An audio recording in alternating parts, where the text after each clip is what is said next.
call the meeting to order, and I'll ask you please to take the roll. Okay, good evening, everyone. Chair Brian Caffarelli. I am here, and good evening. Thank you. Vice Chair Chris Brogan. I am here.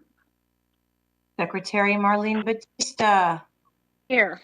Okay. Jay Gross is not here tonight, or no? That is correct. Pamela Iacono. I am here.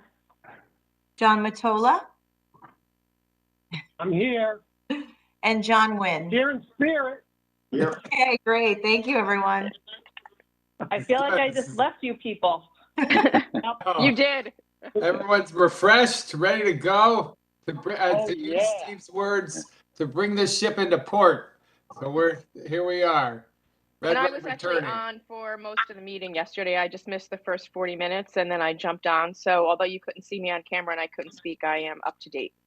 Okay, good. And let's do the Awesome. pledge. Number 2, the roll. Number 3. I pledge allegiance Pledge allegiance to the the flag flag of the United of the States, United States of America, to the and to the republic Republic, for which it stands, one nation, under God, under God, indivisible, with liberty and justice for all. One day we'll have to get together and do it in person. Somebody's at my door, so I'm just going to have to I'm going to go off camera for a minute just to see who it is. Okay. I'll be right back. We are going to do the minutes then. Should we wait for the secretary, I guess? I'm here. I'm here. Oh, okay. I just need to go answer the door. I'll be right back. I can hear you. Okay. Yep.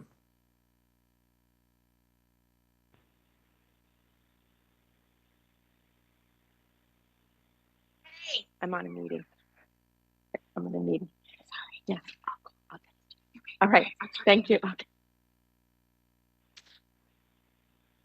Sorry. Oh, no problem. I just didn't want to leave you out of the Oh, no, I can still hear. I just went off camera. Oh, okay.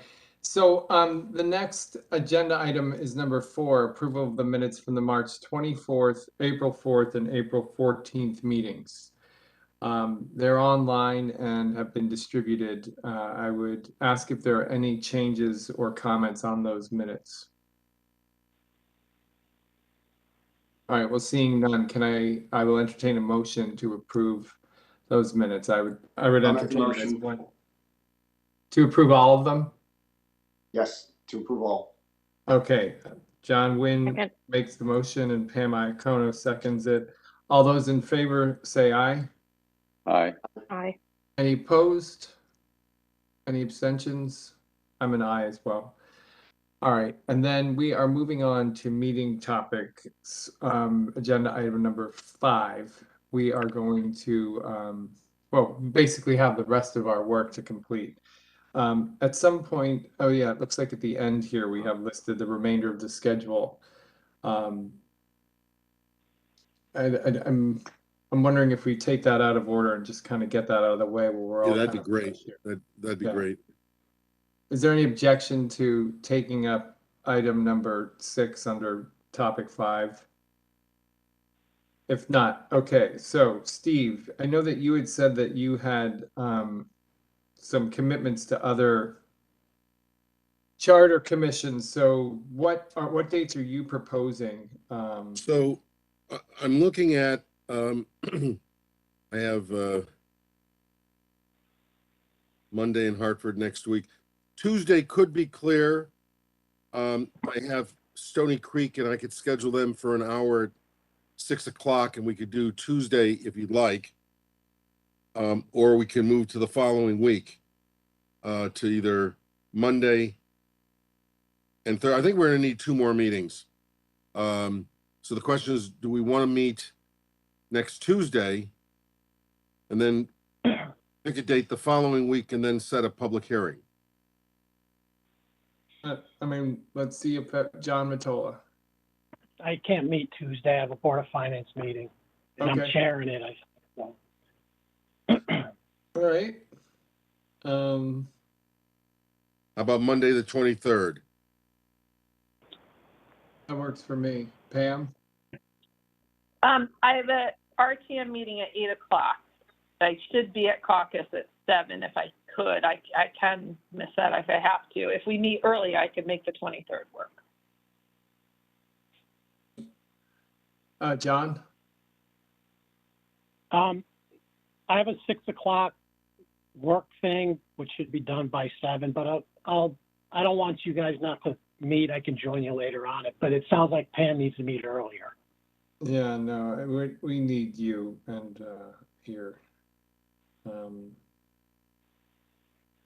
All right, we want to, like, I know that we didn't have any success last time, but maybe we could do it in one meeting if we did it on a Saturday or Sunday. Is that something Saturday the 21st? Would that My meeting son is include graduating from college. Yeah, but would that meeting include the public? So would No, that? no. The we public hearing need- would be. Oh, right. So we still need two meetings. Well, I think what Steve was suggesting was 2 meetings and a public hearing. So I'm saying if we find one weekend day that we would do 1 meeting and the public hearing. Yeah, we're getting right into Labor Day and graduations. John, Yeah, what- my Question son's on graduating. the 17th. I know that John Mottola said he had a conflict with a Board of Finance meeting. Would we be able to meet earlier on the 17th and allow John to attend this Board of Finance meeting? And Pam, I know you were open for an earlier meeting on the 23rd. Would the 17th with an earlier meeting work for everyone? And that way we can pull the meeting in closer to accomplish it in case we run into any problems. How earlier I are can we do- talking about? I'm entirely open, so I don't know what other people's schedule would be. So John, your Board of Finance meeting that you're chairing starts at what time? 7:30, and 7:30. they're in person now, so it'd have to be really done by, 7 at the very, very latest, because I have to drive over there. So 4:30 or 5? 4:30 or 5 to allow us to get at least 2 good hours in, and then John would be able to Yeah, go I off could to do his. that. I'll swing that. All right, I 4:30 could start as works for early as me. 4, so that works for me that day. 4, but wasn't there a problem? Hey, Prue, is there a problem with meeting earlier than 4:30, or is that something? Well, actually, I am hosting the Board of Finance meeting that John was talking about. So I have to be at the Board of Ed building at 6:30. Can anybody do a morning did- meeting? Does that work for anybody? If we Steve? did 4:30 to 6:30, would that work? I could do morning, but I could do 4:30. Okay, would 4:30 to 6:30 work? That would, Yeah, for me. That I don't know works for about you, me. Prue. Yeah, And then we would do you guys, just drop. would you mind, I might have to just switch to being on the telephone and call in because I might have to drive my son to service hours, if that's okay with you guys. So I just might be off camera when I hop in the car, but I'll dial in if That's fine. no one minds. I'll try and get a car pulled up. all right, so then it looks like it's the 17th at 4:30 till 6:30, hope-ish, or thereabouts. So that's one, that's good.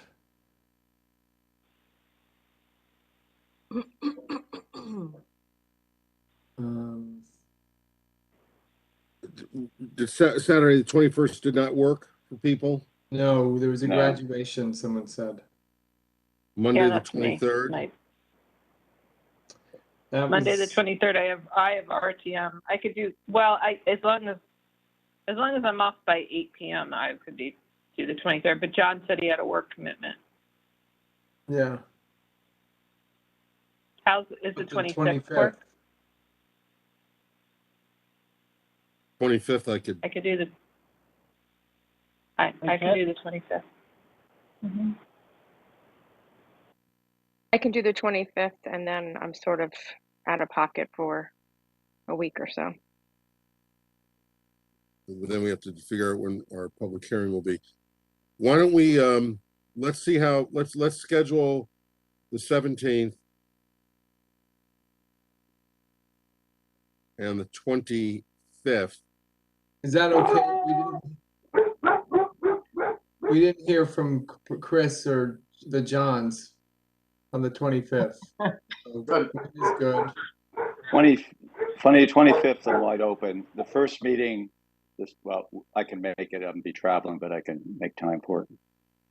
So yes, that's I'm fine. okay on the 25th works for me too. All The right. time on the 25th? That would be 25th is good. Is that the 7 o'clock? Sure. I mean, does that work well for you, John? Yeah, that's good. All right. Okay. All right, So so, can I just ask a process question? We're gonna do 2 meetings in the public hearing and then we're done? Well, what we may have to do at the public hearing, we'll call a meeting that night. Really depends on what happens at the public hearing. If it's not complicated, we might be able to approve the final document that night, or we might have to have a meeting after that. Okay, My hope was, although we've not had a conversation with the first select person yet, is to get it to the Board of Select Persons for the 6th. So,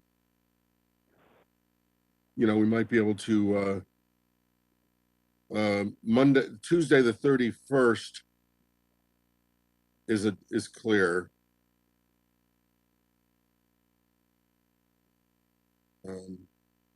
Okay with me. So you're saying that would be a potential public hearing on the 31st? No, I'm thinking about the That'd be potential public fine. hearing on the 25th with a follow-up meeting on the 31st, if we can't get our work done after the public hearing, depending on how many people show up at the public hearing. Want us to hold the date? I think we should hold the 31st. when's Okay. when am I missing here? When's the public hearing? You suggesting that's the 25th? It's possible to be the 25th. I wanted to get the 3 dates in there just in case, if after our next meeting, we figure we can, and I'm not sure we will, let's see what happens tonight. But if our meeting on the 17th is very productive, and I think we may need another meeting after that, then we would have our public hearing on the 25th. If we need the meeting on the 25th, then we probably want to do the public hearing on the 31st, which is the day after the Memorial Day, the long weekend. Okay. Okay. What time? Well, 1 second here, 1 second. Oh, I have a meeting on the 31st. Jesus, yeah. I have a meeting on the 31st. How's the next day, June 1st? I have a Yankee game. Yes. Or how If about, you had a Red Sox game, that would not be an excuse, but I'll let you go on the Yankees. how about the 2nd of June, Thursday the 2nd? That works for me. That works. What is that date? I'll have somebody else do it because that's the night I'm at the gazebo. Sorry. I'm just the recording secretary, so I can get somebody to do it. You're not just, Prue, you're an integral part of this Are you group. singing that night, Prue? I am. My girls' Oh, band. We're that's- going to be at the they're gazebo. back. Oh, yes, they're back. Yay. All right, so if we can find somebody who will be hard to replace you, could we do it on the 2nd? Well, do you want me to? I can reschedule the 1st if everybody could do it. I might be able to reschedule. I think Steve had a problem on the 1st, right? No, I had a problem on the 31st. Oh, who had the Yankee 31st. game? I thought somebody had a I Yankee have the game. Yankee game. Oh, I missed who that was. I was looking at the calendar. Okay. Summer fun has begun. Yeah. Not for the Red Sox. Speaking as a Well- Red Sox fan. So, Okay, the 2nd then it is? well, if it works for everybody on the 1st, I will reschedule that. No, I don't. I mean, No, that's, No, no. no, the 1st doesn't work. We're talking about the 2nd. Oh, sorry. June 2nd.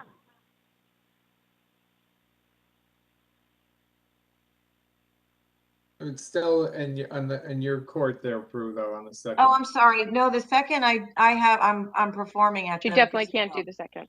Yeah. So we just have to get another recording secretary, right, Prue? Yeah, or I can just have somebody, you just need somebody to record the meeting. And then I can do the minutes Do the from the minutes. recording. Okay. Okay. All right, we can do that. We'll figure that out, Prue. Yeah, it's fine. Well, You just believe have it or to not, di- we're you just- shockingly competent people when we try. You just have to You're be all gonna willing to miss a give up really good the show, but it's okay. password. Oh, All right, so we're doing May 17th at 4:30. yep. May But that's 25th. 4:30 to 6:30. What? That's 4:30 to 6:30. Yeah, May 25th at 7. And June 2nd At 7. at 6 or 7. All right, one of those, hopefully one of those will be the public hearing. We'll see, or because what kind of notice do we need to get documents to the Board of Select Persons for the 6th, if that works for them? Does anybody know For how June much? 6th? For June Yeah. 6th? Yeah, They you normally know what, you send their- need to talk to. Yeah, Sorry, go they ahead, normally Pam. get, I know Jen Carpenter normally gets that agenda out sometime on that Friday before. Okay, so, Yeah, definitely speak to Jen because she will guide you in the right Right. direction. all right, let's see how our meetings go. Hopefully, Because they're going to need to plan for the time. and hopefully the 25th will be our public hearing. We'll see how it goes. All right, we'll have to see how it goes, or we may have to. You would have to have all your materials ready, Steve, to like I got you. literally Yeah, get we them. may have to talk to Brenda about maybe a special meeting of the RTM of the Board of Selectmen to receive this, but we'll talk to her. Because that would also be another date that I'm sure you would want everybody there, Yeah. All right. commission. And what's our notice requirements for the public hearing? Just normal public hearing notice, whatever the town normally does. I don't think there's any special requirement for charter public hearing, whatever you normally do for a public hearing, Okay. appropriate postings. Yeah. Hey, Brian, not to further complicate this, but do you think we should do the public hearing at a place in Fairfield instead of doing it this way? You know, Can Marlene we said the think about same doing thing, and I do agree. If we can, I mean, I think we're able to do that somehow, right? Yeah, we just need to But I connect with Jen and Brenda, and it's either probably the Board of Education or the Fire Training Center. John, where are you guys doing your Board of Finance now? At the Board of Ed building. Okay. I know TPZ just used Fire Training Center. I like the fire Whatever training you guys center. want to do. Yeah, I'd go there too. I just want to, Yeah, I have no idea. I think it's Three time to people do or this last 50 one in people are person. showing up. So, Yeah, I think that we Board of should do it that. Education setup stinks. Yeah, The it's fire not set training up quite session. that. Yeah, it's not quite there. That training center might be better. It's a nice. I'll facility. check into the details on that and get back to you. Thank you. Okay. Yeah, because I would like to see if we can make one last effort to really publicize this public hearing, so as much notice that we have to get the word out would be helpful. So, but if we can't figure that out until the 17th, we can't. But that would be my goal, is to get the. I agree that we could do it in person or hybrid if that's necessary, but and that we should get the word out as soon as possible. Let me see what other meetings are happening on the 25th too, because that's always a big concern if we're going to try to do a meeting. All right. So are we good on scheduling then, Steve? Everyone? So we just have to see how we do. There's no big big meetings that on the 25th. So there's police and fire retirement board, things like that. So there's nothing major that would preclude us from having a Good, public okay. meeting. Let's get into it then. So we've gotten that off of our plate. Now let's go back to complete work on action items number 1, 3, and 4. So I think where we left off, and I don't know if we're gonna go back, I think that we had finished some discussion on the tripartite meeting, and I'm not sure we're in a place to conclude it. Maybe we could talk about it later in the evening. I know we have just received a commentary that looks very interesting from the chair of the Board of Finance. So it's clearly going to be an issue that we're going to have to look at. I think that's an important document for us to review. So we're probably not going to be able to finish this evening, but that'll probably be something we'll try to address at the next meeting. So I wanted to, if we could, go to Article 8, because we did Article 7. Oh, let me, well, that's in Article 6. I don't want to go over any of the homework assignments yet. Maybe I'll do that after we finish going through the document. So you want to start with Article 8? Does Yes. that make sense? Yeah. Which is in, if people are looking at action item 4, it's in action item 4. And I do just, Steve, to echo what you said, I did note that we received that letter from the chairwoman of the Board of Finance, and I do appreciate her taking the time to write in. And I have not had a chance to, since we just got it, read it. So, but I do very much appreciate that. So I'm echoing your comments. So back to 8, action item number 4. It's my honor that you've associated yourself with my remarks, sir. Yes. Pass the So shit. I have a council observation in Article 8. I'm not sure we definitively decided where we were going to put the constables, but I had placed them temporarily as a board, as a first select woman appointment. But in a couple of conversations I had, it seemed that since it's a bipartisan appointment and most of the appointments, a lot of those types of appointments go to the Board of Select Persons, I thought maybe it made sense to put the constables under the Board of Select Persons. And I didn't know whether people felt strongly one way or the other, but I wanted to let you know that was a thought I had as I was looking at the draft of the document. Any thoughts on that? Seems to make sense. Okay. That makes sense to me. All right, good. All right, let's hope everything else is that easy tonight. Did anybody, I don't know if Jim, I know Jim was away today, whether he talked to anybody about the town treasurer function. That's the next item here on the agenda. This is Jim Baldwin, and the answer is no. Unfortunately, I was not able to accomplish that task.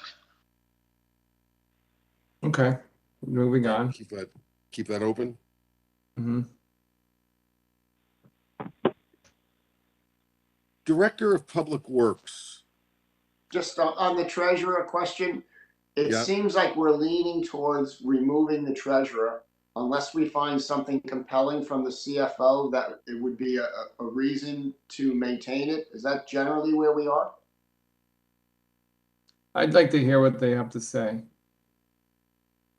But yeah, I mean, I don't, again, I don't see what it hurts by keeping it and what the benefit is to removing it, but I'd really like to see what they have to say. Okay. But I think I'm in the minority on that. Or maybe on an island. The next item is the Director of Public Works, and I think I made a minor change there. I'm taking a quick look. Yeah, I think that we were requested to make a change that would reflect the fact that it does not have to be a professional engineer, and the language reflects that. This was approved in April. It says general states. I fixed that already. It's general statutes. And so it simply reflects the fact that the Director of Public Works shall be hired in accordance with the requirements that are set forth in the general statutes and in accordance with the best practices section of this charter. Right? Sounds good. Before that, I had one comment Sure. earlier. Chris?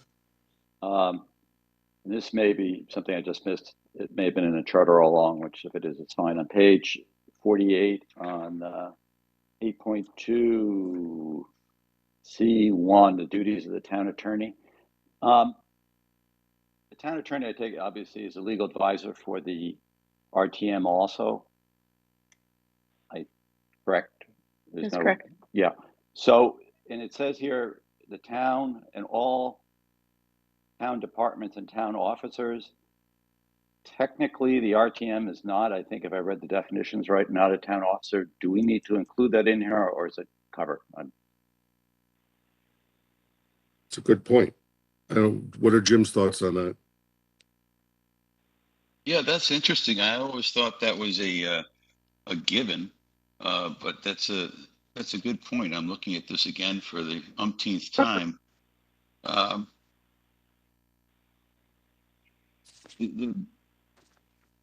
It's a valid point. I am an ex officio member of the body of the RTM, so that kind of suggests that I am there in my capacity as their legal advisor.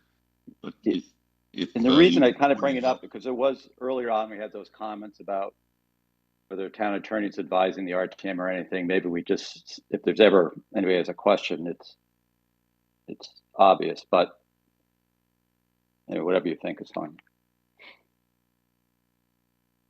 No, I think for clarification's sake, it can't hurt.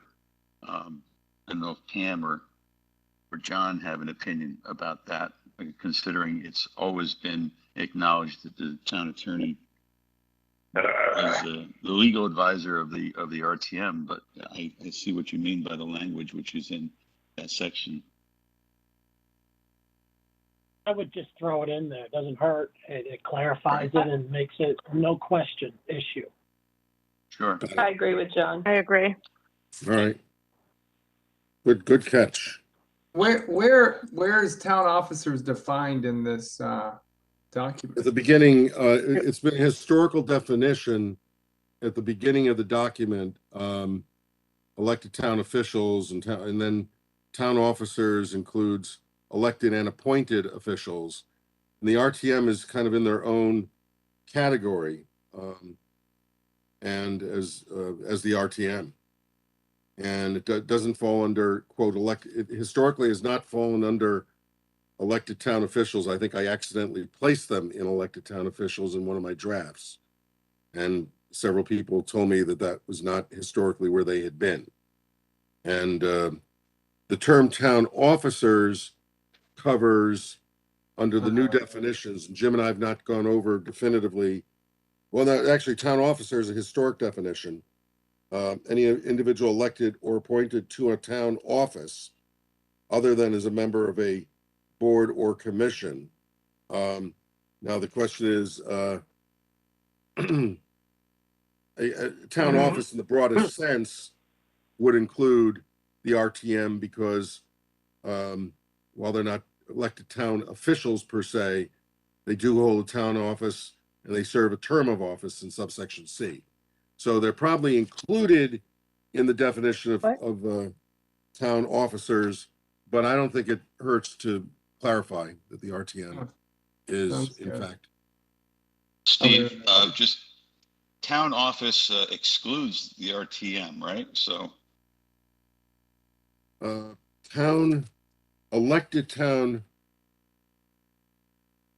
in the definition section, town office specifically excludes except elected town membership on the RTM. officials excludes the RTM, but the term town officer, that's not a new definition, is an individual elected or appointed to a town office.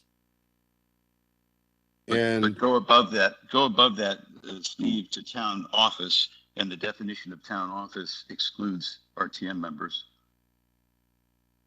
There you go. All right, you're right. So I think we have to definitely include them in there.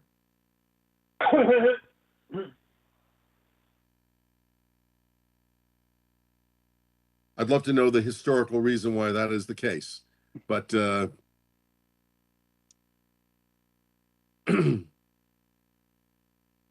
okay. Is that okay now, Chris? We got it? Yes, thank you. And I have one more, sorry, Vicky. No. Perhaps in the fiscal officer definition 8.4a, and this isn't a comment on anybody or anything, but should we add in the experience, when we're talking about the experience of the person, should it be in the public administration financial field? Again, I guess I only say that because we spent so much time talking about the experiences we want in the town administrators. I have no idea about current or past people, whether they had that or not, or whether that's too limiting a qualification or not. But on the surface, it seemed like it made sense. Read that back, Chris, please. So it would be fiscal officer shall be appointed by the first select person, shall be a certified or licensed public accountant, or otherwise has experience in the public administration financial field.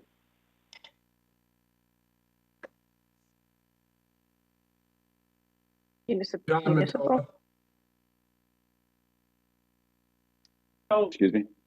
would we be limiting ourselves? Because if you say public administration, that suggests that it's the person we bring in has to come from the public sector, as opposed to, you can have someone who's very qualified who's been in the private sector. That would be my only concern. And that's my question. I don't have the experience. If you, especially from the Board of Finance, think that's okay and want to keep that breadth, I'm fine with that. Yeah, I think we can leave it that way. Okay. Thank you. Okay.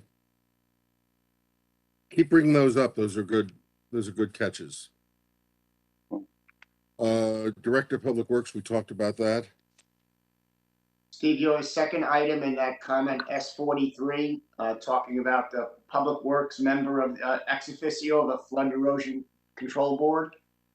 I think that has a new name. I think we received a request to update it for the new statutory name for that commission.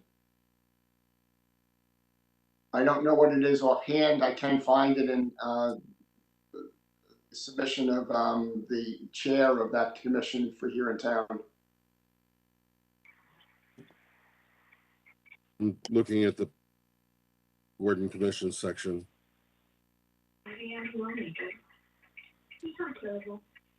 We don't need to dwell on that right now. I will find that for you offline, where it's been restated in the statutes, I believe. Well, there's the Flood and Erosion Control Board. Yes.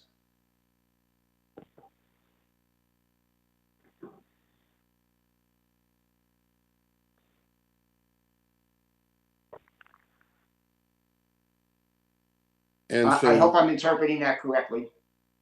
Right. Do we want to add, while we're here, the Director of Public Works as an ex officio member of that board? Where did that come from? I'm trying to remember now.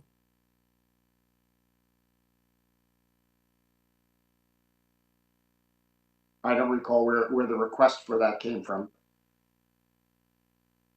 Yeah, I'm trying to find it. We were Yeah, trying look at the to, grid. make this a little more flexible in the job description so that in terms of the current is a little too limiting. So I'm not sure we want to head in this direction. Where is this comment coming from? I'm just taking a look.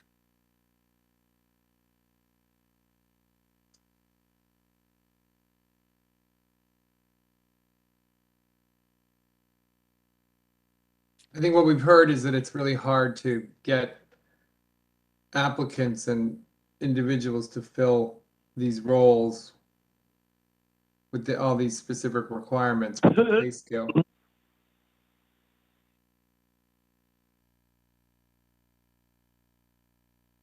Here it is. This comment came from Catherine Becky Bond. Bunnell, Chair of the Flood and Erosion Control Board, back in November, to add the Director of Public Works as an ex officio member of that board.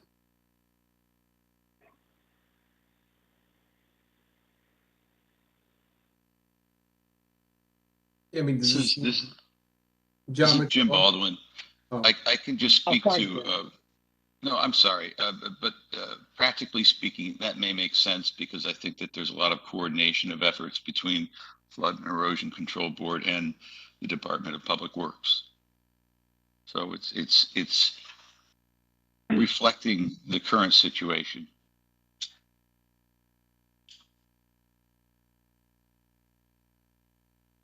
Okay. So as a non-voting ex officio member. Okay.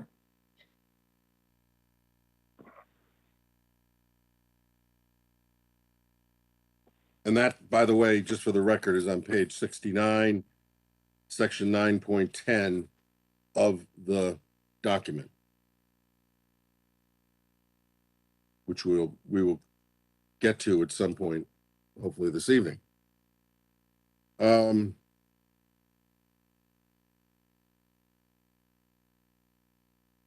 Thank you, John Wynn, for flagging that. We still haven't answered the question on, is there a new name for the Flood and Erosion Control Board? I don't know. Which we can research offline. I just looked it up. And And? it's still coming up as the Flood and Erosion Control Board. On the Yeah. town website it is, but I believe Becky Yeah. Dale did submit a request to change that for the new statutory language, but I don't suggest we waste time with it now. I would keep going and we can find that out later. When we get to it later, we'll remember to mark it as something we should do. And I will take a quick look on that tomorrow. All right.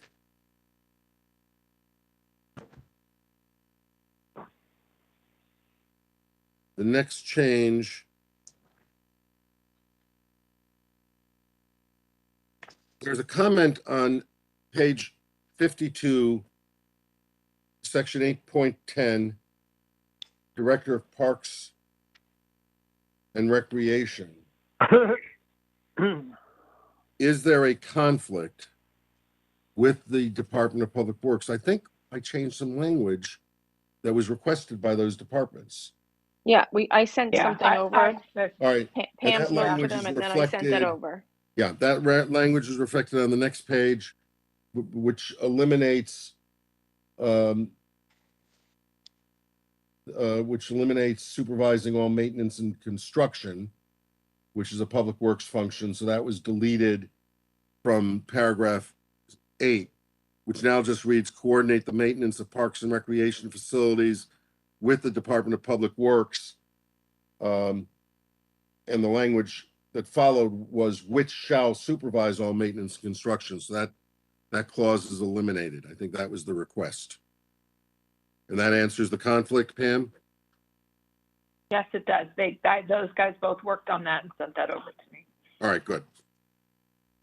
So that's what that change is.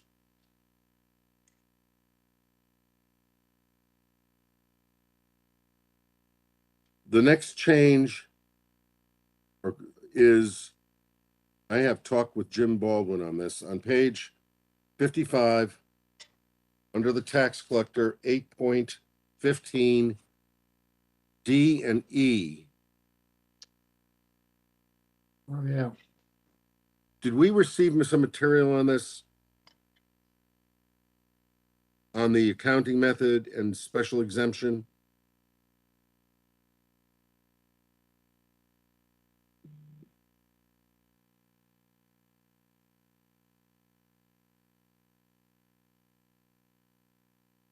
Jim Baldwin here. I do not recall receiving anything. I think that we're looking for it, and it's still an open item.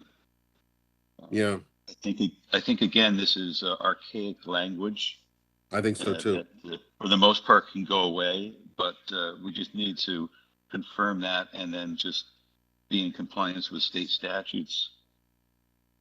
All right. That's my thought as well on that.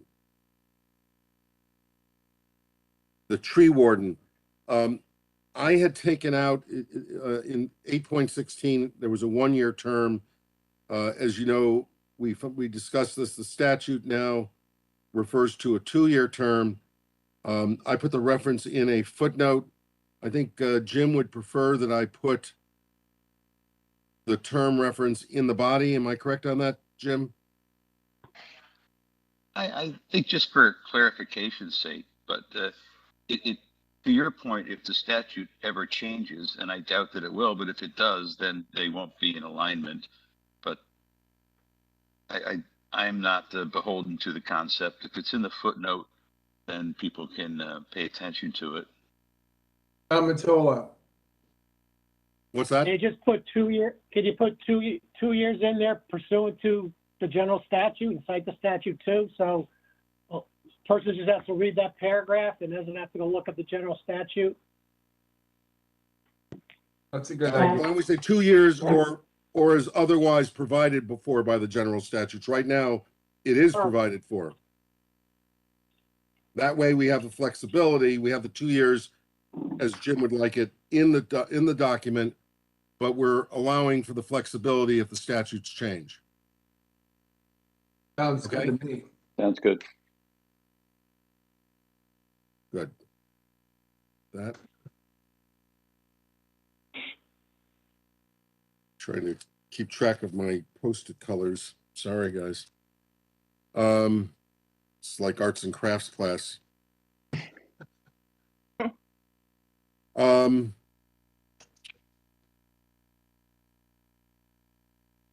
next item is in the Director of Health. Before that, sorry. Yep. Steve, under constables, paragraph C, beginning of that sentences, or maybe you can keep it that way. Should it say vacancies and number of constables shall be handled as set forth in section, and I think the section is 7.6, not 5. Okay. See if that.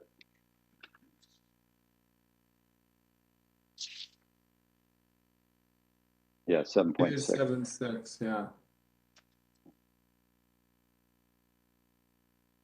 Yeah, no, I think I had a note on the cover of the document that, well, somewhere, I think that the internal references are not finalized yet. Oh, okay.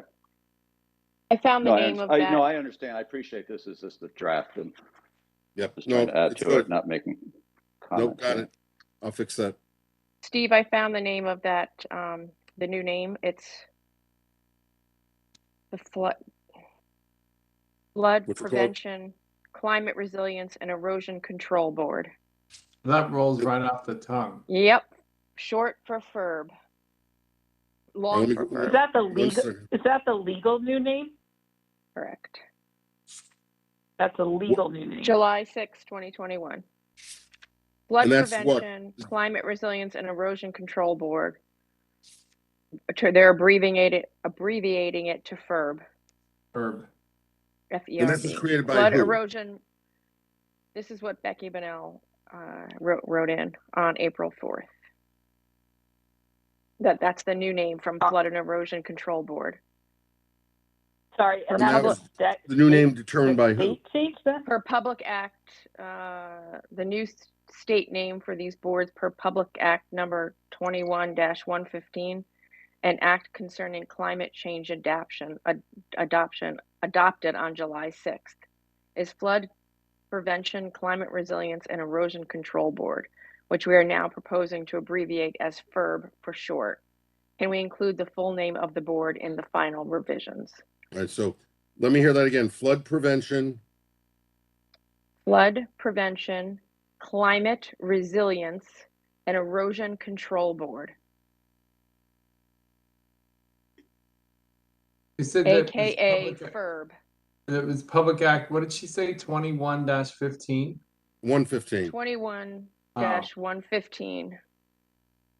Let's It say was adopted on July 6, 2021. So it was. That's a mouthful. Do we have to do that? I don't know that. I don't know. I'll take a look at I mean, the, They're shortening it to FERB as Flood Erosion Resilience Board, formerly FECB. I'll take a look at the So- Public Act and see if it mandates a change. I actually have a big change in the Hartford Charter on flood control, their flood control commission, so. I'm sorry I brought it up, but I wanted to be respectful to the person that made that observation for us. Good point. And the email came through on April 4th, if anybody's looking for it, from Becky Bonnell. All right, good. All right, so we'll get back there in a moment, but I fixed it. The next change was Director of Health, where I basically, I think we agreed in April to simply have the appointment requirements in accordance with the provisions of the statute. I believe then the current charter that there was a requirement for an MD and or a licensed physician, and we just made it reliant on whatever the statutory requirements are. Okay. Yeah. Yep. The next item, there's a note next to the fire chief that references the authority of the fire chief with respect to discipline.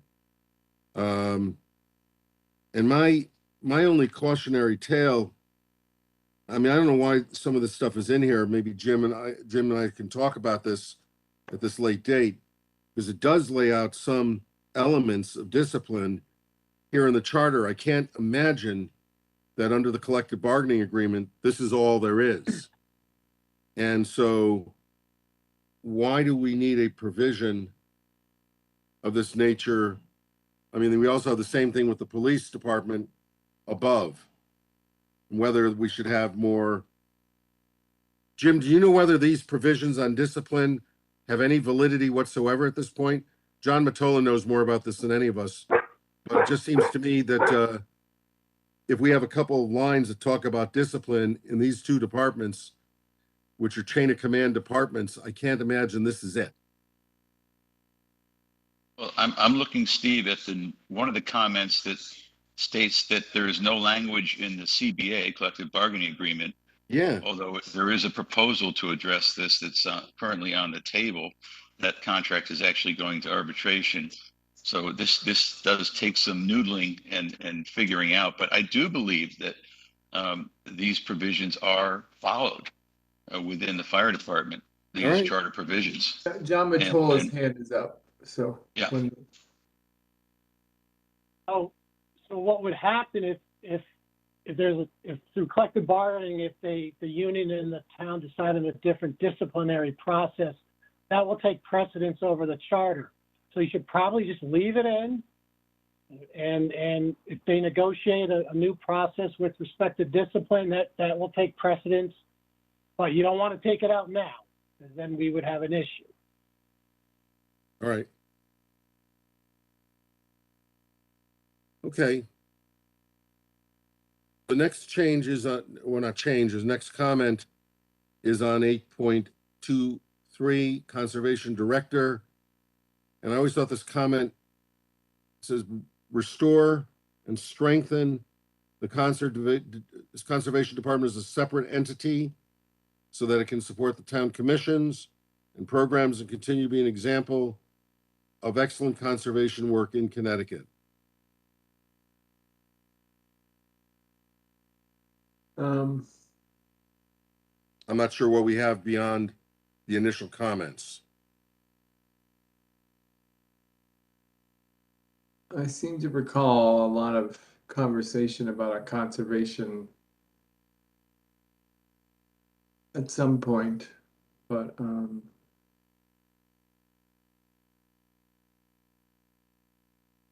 let's see here.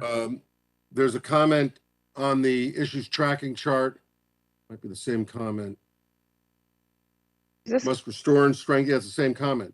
Must restore and strengthen the Conservation Department so they can support the town commissions and programs and continue to be an excellent example of conservation work in Connecticut. The Conservation Department should remain a separate department and strengthen in order to remain a check on development.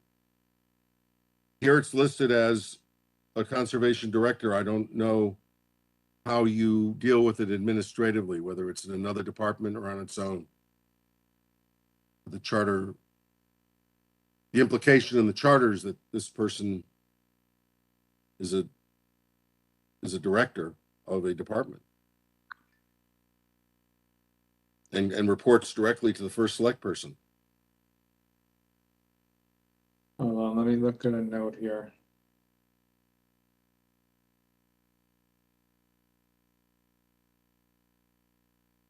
Anyone? I think we continue to have a conservation department. At a point a few years ago when Public Works and Conservation might have been headed by the same person, this might have been a reaction to it being managed by the same person. But if you look on the town website, there is a conservation department with a conservation director.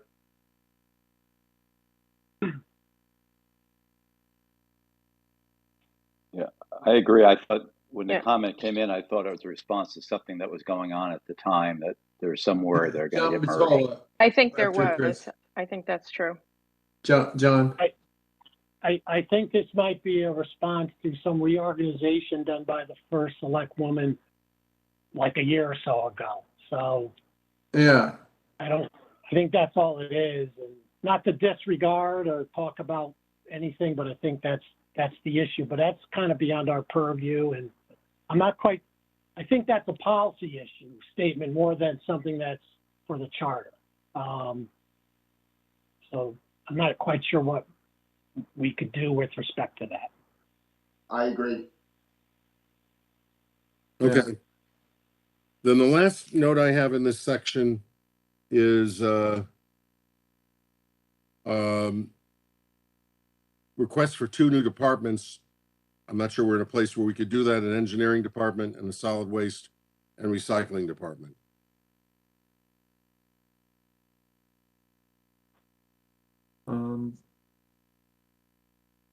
To add those? Hmm? To add those? Is that what you're saying? There So was somebody a is note to suggesting that add we those? should mandate those 2 new departments. We got some testimony at some point. I'm looking at my grid. We did the engineering now, is that's under DPW or is that an independent department? It's under DPW, my understanding is. I think that, and the whole engineering department falls under DPW, but I could be wrong if, That's what I thought. which is, Yeah, I think that's right. why that sort of came from where they thought that the person that was running DPW Right. should have an engineering degree. There's definitely an argument for that. This is Jim Baldwin again. That is correct. Engineering is most definitely in the DPW, in the Department of Public Works. And So- they have a full department. And this language is probably old language again, archaic, when they didn't have a full engineering department within DPW.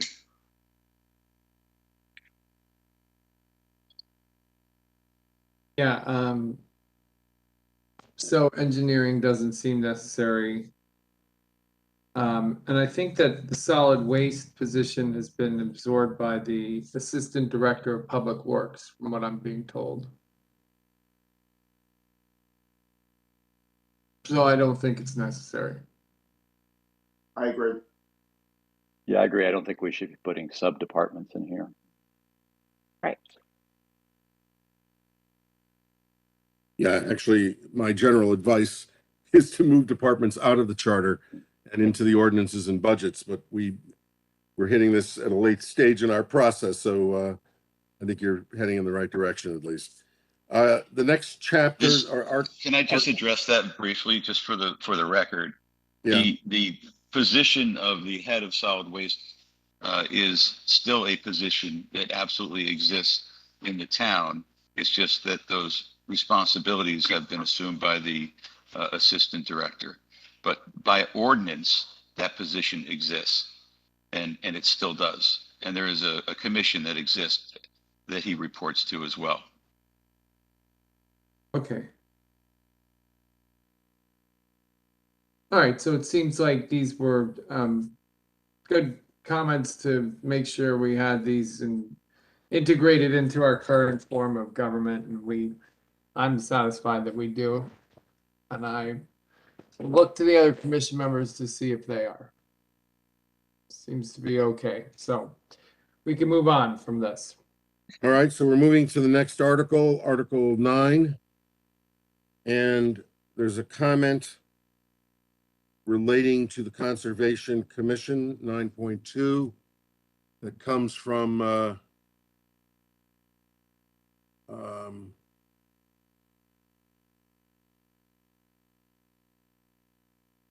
that was made. It's on the side here. It talks about separating the Conservation Commission from the Inland Wetlands Agency, make wetlands an elected body.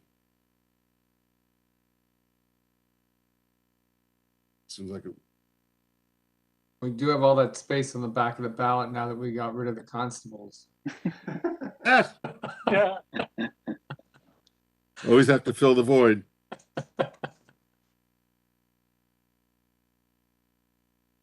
I don't know what benefits. It's a pretty big.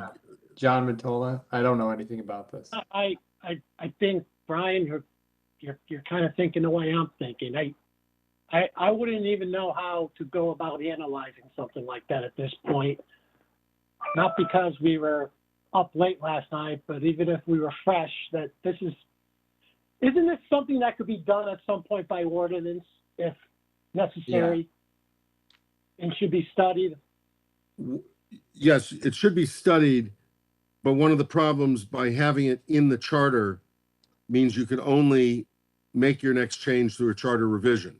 Right. And so if somebody feels strongly about this issue, you could certainly do a study, and if they make a recommendation, depending on when this were to occur, you could either convene a special charter commission to address it, or wait until the next time you have a charter commission. But you would have to change it through a charter commission. It's one of the reasons I like to mandate the creation of boards and commissions or departments, but allow for their formation to occur in real time in an ordinance so that you can make changes. I don't think we should mess with this. We're not going that deep on boards and commissions. If we're going to start doing that, then we should start looking at everything we should move off. And I just think that this isn't something we can tackle, unfortunately. Yeah, no. Good point. It's late in the process. Yeah, if we were tackling boards and commissions, I'd be all in, but we're not, so. But this comment also seems like it's saying, don't do something which we're not trying to do as far as consolidating things. So I think it might have been someone's intent of preventing us from streamlining and combining and smushing things together. It's asking that not to be done. We're not taking that step, so I don't think it matters. Yeah, the wetlands Yeah, are very agree. important. I agree. I think there was someone who was very confused that we were going to mess with the conservation department, even though it wasn't even on our radar. Yeah. Right? And Yeah, I think they were at They attended a couple of our public meetings at the Yeah, beginning. and kept repeating the same thing, even though we've Yeah. never, ever brought any of that stuff up. Correct. And now the irony is that the next changes that are being recommended are merging the police and fire commissions. That's a big task. I mean, Yeah, I'm gonna. no, Why I would think we that do was that? me Why would we asking do about that? that. Yeah, I think I I'm not asked that recommending it. as I'm a just telling you follow-up to that. something. Yeah. I think we're all united against this one. Wow. But that was not a motion. It failed if it was. Yeah. It wasn't. I have no vote here. That was unanimous No merging. consent. Police Wow. and fire That was stay on the separate. consent agenda. Boy, don't mess with this commission. Okay, then the next area, and there are there some things here? This is the Department of Public Works. Let me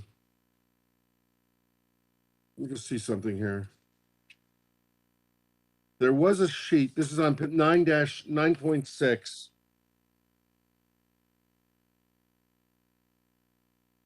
I think, yeah, oh yes, this is the parallel language to the language that I mentioned a few moments ago on the Director of Parks and Rec, but I have not made the changes here. So the recommendation had come, it's the parallel recommendation that in 9.6A, in the second line of A, change public streets to town streets. I think Jim may know about this. This may have come from the Director of Public Works, if I'm not mistaken. That was a result of me reaching out to Okay, all the right. Parks and Rec director yeah, and so the we need to call DPW them director. town streets and not public streets. And then in C, they want us to delete the last clause that reads the Parks and Recreation Commission, the Conservation Commission, the Board of Education, or other bodies as may be designated by ordinance. I don't think you want to get rid of the designated by ordinance part. So as requested by the Board of Selectmen, well, I don't know. They want to delete the language that includes the ability to, by ordinance, determine what the Public Works Department should be doing. I'm not sure you want to eliminate that. Well, I think what they want to do there is reflect what's really happening, and it's that the Parks and Recreation Commission, the Conservation Commission, and the Board of Education aren't directing them to do anything. They're not. You can leave the. I think they want the sentence to end at select persons, but if you want to add in or other bodies as may designated by ordinance, because you think that's important. Yeah, it wouldn't be other bodies at that point. It would be other functions. Or by ordinance. Other functions may be designated by ordinance. If that's the proper way to do it, that's fine with me. But the intention there is to end the sentence at select persons. Gotcha. To reflect reality.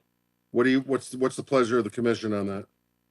Can I just ask clarification, Pam? So they do work for those departments, right? But you're just saying it's coordinated through the First Select Woman's office? Or, yes. Okay. Oh, they do? Yeah, they don't have including the Board of Education? I thought on the two, because the two fields, they actually. What two fields? Do take direction from the Board of Education. They do take direction from the Board of Education. Okay. All right. Is everybody okay with that elimination? Can I just ask a I am. question, or I think I'm okay with it, but does the Conservation Commission, for example, request that the Department of Public Works, do something? I mean, do they actually do that now? I had Anthony and John review this, And I asked them to go through it and reflect what the actuality of life is. And this is what they sent me back. So if the Conservation Commission wanted public facilities, Public Works to do something, they would have to ask, I guess, the Director of Public Facilities, can you go? Or they'd ask the Something Board of up. Select Person, they go to the Board of Select Persons. It looks like this ends with the Select Persons ordering the Director of Public Works, the Department of Public Works to do whatever it is they do. As Why don't opposed I to, go ask them exactly what they meant? Because we're confused by Yeah. that one paragraph. I'm a little confused. all right, so Can should we just hold double on this check then? that? Yeah. Yes. Yeah, so just remind me that I need to follow up with them on 9.6C. Gotcha. I'll make a note. This of is yours, a- Pam. I'll send you a text. Jim All right, Baldwin I'll here let again. Marlene handle it then. Okay, I'll send you a text tomorrow. good. We've got. Oh, that'd be Baldwin. great. Thank you. The next, Counselor, Just, Attorney I Baldwin. just Next wanted to, change we've kind of dealt with already is 9.10. Steve, The can I just, former this flood is Jim and Baldwin. erosion. hey, I'm sorry. Steve, I think Jim's trying to weigh Oh, I'm in. sorry. I just want to answer Commissioner Mottola's question, and the answer is yes. There is a great deal of coordination between conservation and DPW. Rooster River flood mitigation is a great example, among others. So that's it. Sorry. I'm sorry, Jim. Well, we don't see your face. We just kind of talk over the voice. I'm sorry. So the next changes are in 9.10. We talked about them a while ago. This is the board that's formerly known as the Flood and Erosion Control Board, probably Sure. going to be called the Flood Prevention, Climate Resilience, and Erosion Control Board. I'll confirm that with Public Act 21. AKA FERB. Or- Or do they want the acronym in? They actually said both, yes.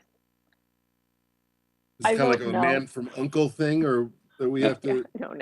They just Alright. said that they're going to shorten, they're going to use the, okay. yeah.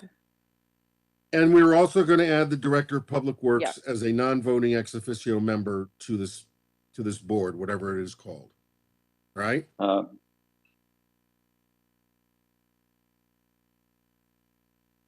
I think that the Vice Chair has a Yeah, question. Oh, yeah, sorry. the Board of Building Appeals above that, didn't we have a question about what they actually do and whether there is such a thing that's actually constituted? I think the town attorney resolved that earlier in Okay, our session, Jim, Is that what he said? the Board of Building Appeals, Jim. Yes, that's correct. They do actually perform duties, and they're statutorily required. okay. Sorry, I missed that. That's right. So 49 deals with the Water Pollution Control Authority. There are some changes. Jim Baldwin had sent me a note way back in November. When I give you a cleanup of this document, I will put the proposed changes in the document, rather than try to explain them right now, if that's okay with you.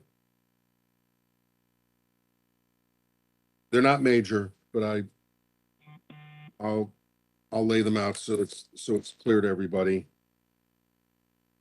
at that point. All right. There was in 9.13, and I couldn't figure out what to do with this. And then Commissioner Wynn had a little comment on this section to me today. And I put the language in there not to propose it, but I was having difficulty addressing the issue. Somebody had requested, I don't remember where it came from, that we eliminate the term handicap person, the interest of the aging and handicapped. And I didn't I know think if that came anybody, from our head of human services. so it would have- be people representing, instead of those two terms, representing social services, representing the interest of social services. Is that the language? There's a memo from March 2nd from, I think, the chairperson.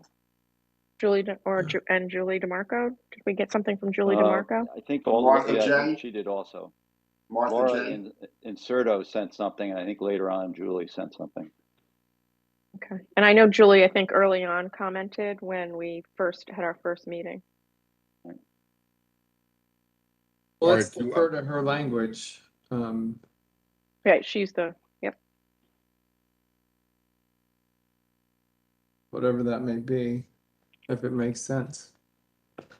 What was the date of that memo? March 2nd, And 2022. from who? From Laura Inserto. Inserto, Laura Inserto, or Julie DeMarco, or Martha J, possibly. All right, why don't I look at those and see what they're recommending? And I apologize that I didn't pick up on those. Ethics Commission. I'll look it up. I'm sorry. Got it right here. We're at 9. Yeah, and then there was something earlier also from Julie.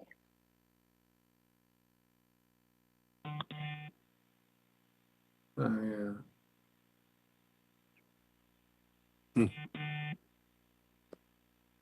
I don't have it. I don't have Had it. it before. It's a separate email. I'll find it. Yeah, I found it earlier today. I can't find it now. And what I had is alternate general language really isn't relevant. I don't think we're going to address those issues right now. I wasn't sure what they were getting at with this language. So why don't we take a look at their memos and we'll just try to clean it up from there at our next meeting. 51, ethics. Oh, here's what she said. Yeah, I've got it. And it's in the backup from the 3/10/22 meeting, and it's on page 8 to 9. And she says that the Human Services Commission shall represent those social service matters granted to it and imposed upon towns, including matters which relate to the aging, the disabled, veterans, youth, and underserved population, except to the extent that any other special or temporary commission has been appointed to specifically address any particular social service matter. That language seems fine to me. But we can. Which language? Her recommended language? Yeah, I mean, if we're talking specifically about changing from the aging and handicapped to her language, I think that. All right. If somebody doesn't mind, somebody pull that out for me and get that to me. I'll do that. Yeah. And I'll put that in the document if it's okay with everybody, and we'll review it at the next meeting.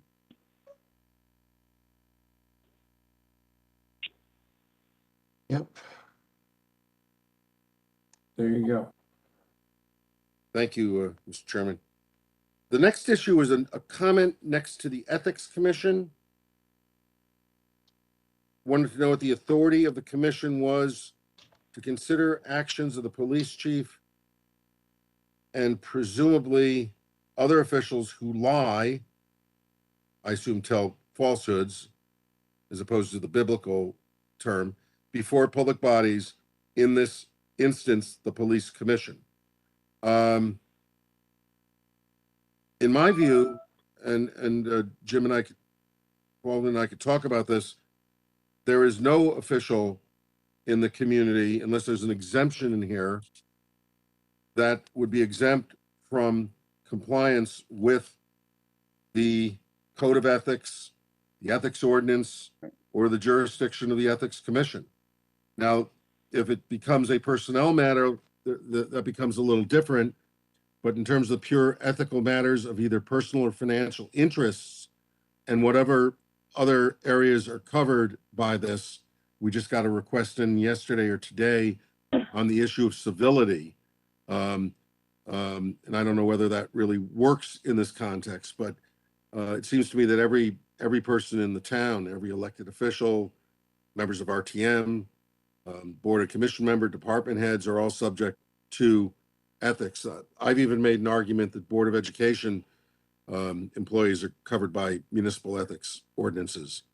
And have that explicitly true, clear in some of my charters. So the answer to that question is they would be subject to the ethics. Chris, Commission. Yeah, and if I had to speculate where that comment was coming from, it could have concerned a former employee of the town who are not covered by the, you have to be a current employee. So if somebody did something and then they're no longer an employee, the Ethics Commission doesn't have jurisdiction. I believe that may is have, correct. that may have been what happened here, because I Yeah. kind of agree that for a current employee, it's certainly within, would be a violation if it's proved. I would say there'd be no jurisdiction once they're no longer employed. And I mean, the only other way around it is John Mottola would, I'm sure, be happy to agree with me on, is the if somehow a collective bargaining agreement exempted their employees from the ethics code. I'm not sure anyone has gone that far yet with a collective bargaining agreement, but that would be another way of amending your charter by modifying your collective bargaining agreement and altering the effect of your charter.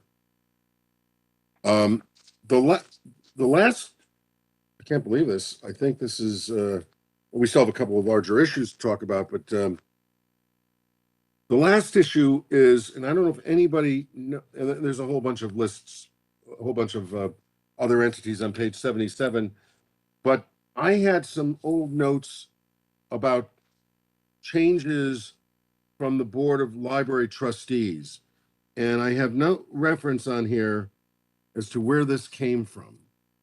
Does anybody remember who made a fairly dramatic request for change on the library board? Well, This I is know that the town treasurer wants to be removed as the ex officio if the town treasurer stays as the town treasurer.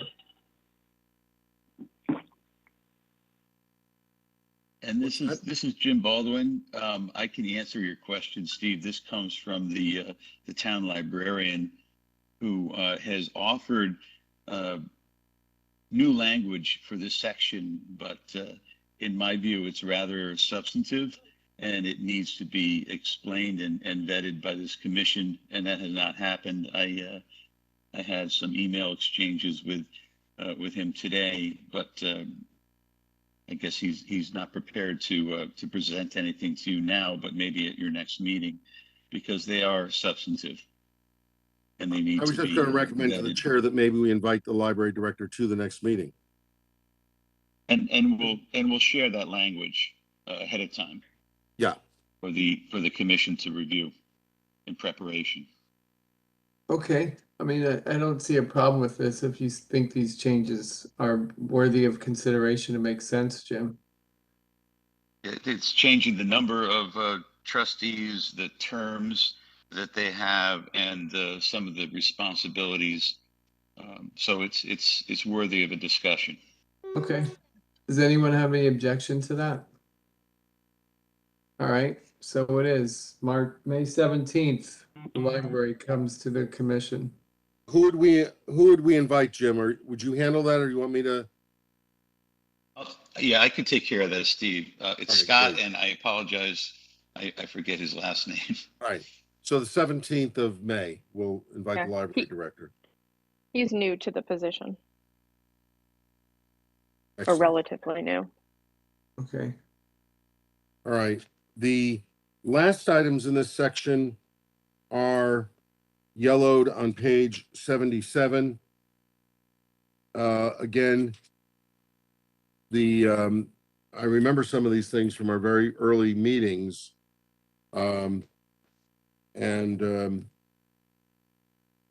Request to have the cemetery commission address the condition of the old burying ground. I'm not sure why you'd need a charter change for that. Request for a citizens commission, office of the people, a DEI commission. And I believe the RTM recently considered that issue. Commission on climate change, and a bicycle and pedestrian committee.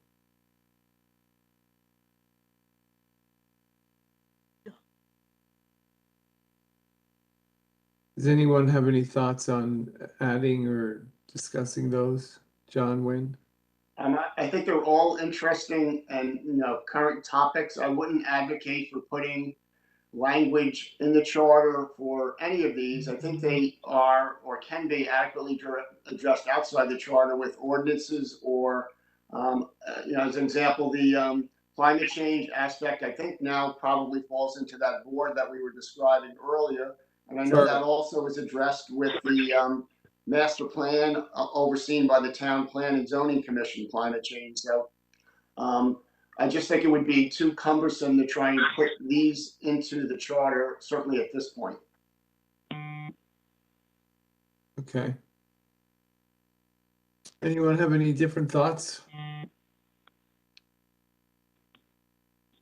I did have one question kind of going in the opposite direction, Steve. I know that at one point you had mentioned that there was in other, I believe, other towns that you had done this, that there's a way to kind of give maybe the RTM the ability to review isn't there like a middle ground of what's in the charter in terms of boards and commissions, and you can sunset them or not sunset? Yeah.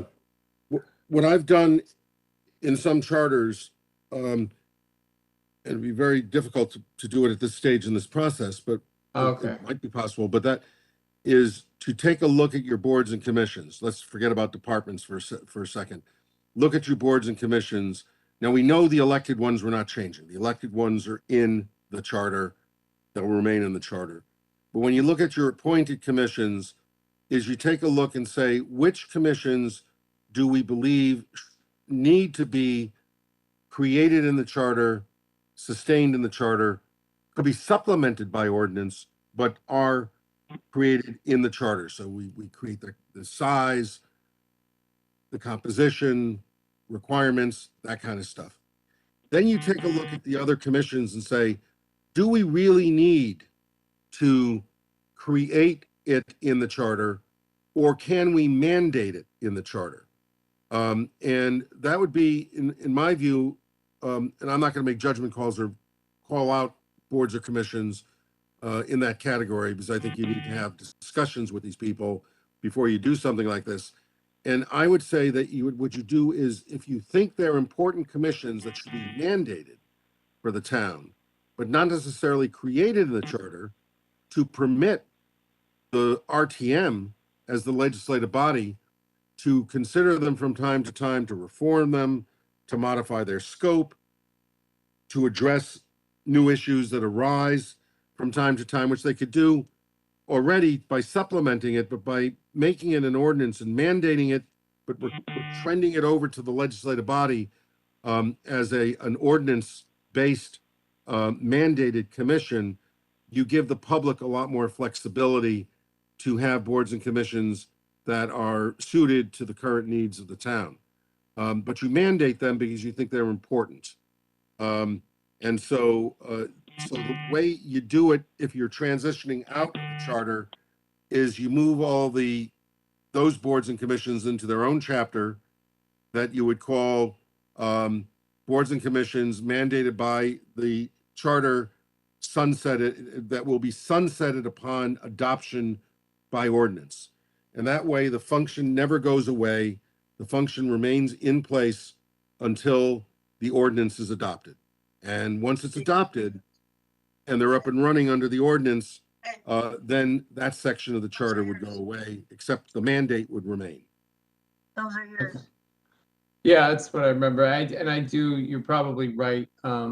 It is kind of late in the process here to Yeah, take something I like think that you'd on. want to meet with all the commissions that you're thinking about doing that to, because if we just did it to them, you'd have a number of people in the community.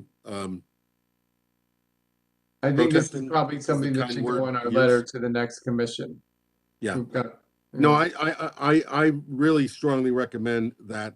We were looking at between the budget and the other structural issues. That's an issue that really deserves some consideration. And, we probably put on a dog and pony show and to discuss the rationale, and during that process, invite a lot of those people to participate in the meeting. Because, what you want is you want everybody to understand that by leaving it as a mandated commission, it's not being disregarded by the charter. It just allows for the people in the town and the elected representatives in real time to make any changes that are needed in those bodies. So that's the idea. Okay, thank you. I apologize for taking that time. Any No, it's a questions great, on that great thought. matter? Can we go back? Can we go back? John Wynn had a question. Oh, I'm sorry. I wasn't sure if we were moving on. I had two other points between this point of the document and the end. One dealing with standards of conduct and one dealing with the town seal. And I know, Attorney Mednick, you raised the question that I had a few minutes ago when you were discussing the conduct of public officials when talking about the ethics component. But the point I wanted to raise is it relates to page 85, the standards of conduct. And I was curious what the thought might be about trying to improve that provision to better enable civil discourse, which I find to be eroding quite fast, not just nationally, not just at the state level, but unfortunately here at the town level. And I'm just curious what the thoughts are around better structuring, or if you've seen anywhere where they describe how better civil discourse should be enforced and expected of town officials, and have remedies or ramifications from people deviating quite significantly from normal civil discourse.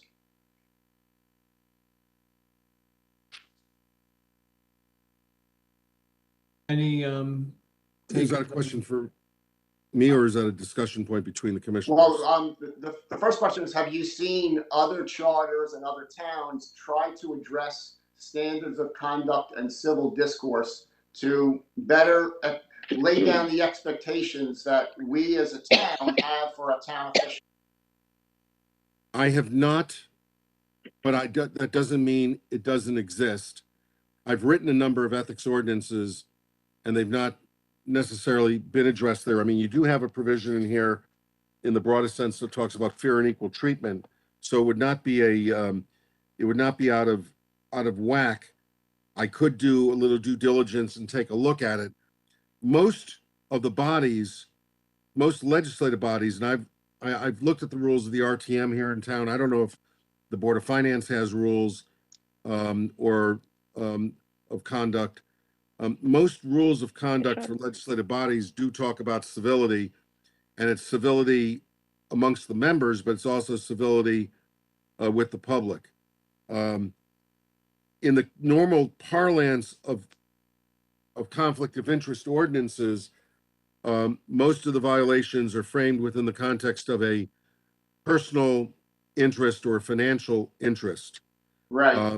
I think conduct can be looked at, but I don't have a definitive answer. But between now and the next meeting, if the commission would like, I could take a look at that issue. Well, would we as a group support an idea of creating some?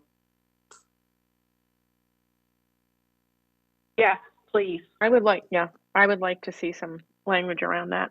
There's been a lot of discourse at the meetings. And John I Mitchell. 100% agree. John and then Chris. Yeah, I would look at some language there.